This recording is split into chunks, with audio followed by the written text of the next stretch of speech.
జగన్మోహన్ రెడ్డి గారు ముఖ్యమంత్రిగా ఉన్న 5 సంవత్సరాల్లో 2 సంవత్సరాలు కరోనా పోంగ కూడా తాను తీసుకొని అమలు చేసినటువంటి సంస్కరణలు, చేసినటువంటి డెవలప్మెంట్ మనం ఏ రాష్ట్రంలో కూడా ఊహించలేమేమో.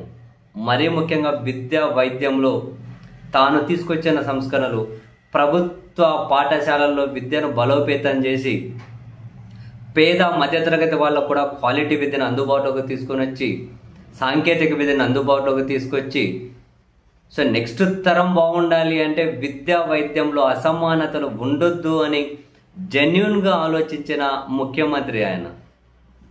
ద్వేషం ప్రదర్శించే వాళ్ళు కూడా గుండె మీద చేసుకొని ఈ విషయాన్ని వాళ్ళకు వాళ్ళు రీచెక్ చేసుకోవాల్సి ఉంటుంది, మినిమం సెన్స్ పెట్టి. తాజాగా మరొక అంశంలో స్కూళ్ళకు సంబంధించి జగన్మోహన్ రెడ్డి గారి ప్రభుత్వ హయాంలో దేశంలోనే ఏపీ టాప్లోనే ఉంది అని జాతీయ సర్వే నివేదిక వెల్లడించింది. అదే 99.9% స్కూళ్ళల్లో ఇంటర్నెట్ సదుపాయం. జాతీయ సగటు 78.5%. 2018-19 హయాంలో అంటే జగన్ గారి కంటే ముందు ప్రభుత్వం ఉన్నప్పుడు అప్పుడు కేవలం 41.8%. కానీ 23-24 వచ్చేసరికి జగన్మోహన్ రెడ్డి గారు దిగిపోయి అదే 22-23 ఆ సంవత్సరం వచ్చేసరికి 99.9% స్కూళ్ళల్లో ఇంటర్నెట్ సౌకర్యం.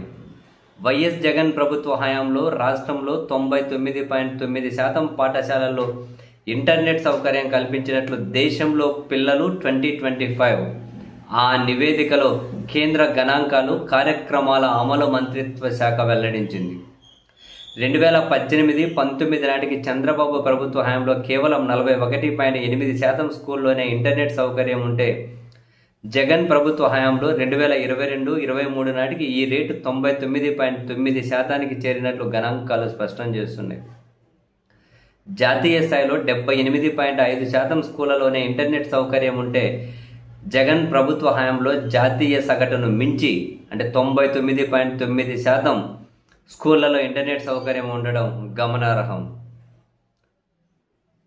చూడండి, 16-17లో 38% ఉంటే 17-18లో 38% ఉంటే 18-19లో 41% ఉంటే 22-23 వచ్చేసరికి 99.9%.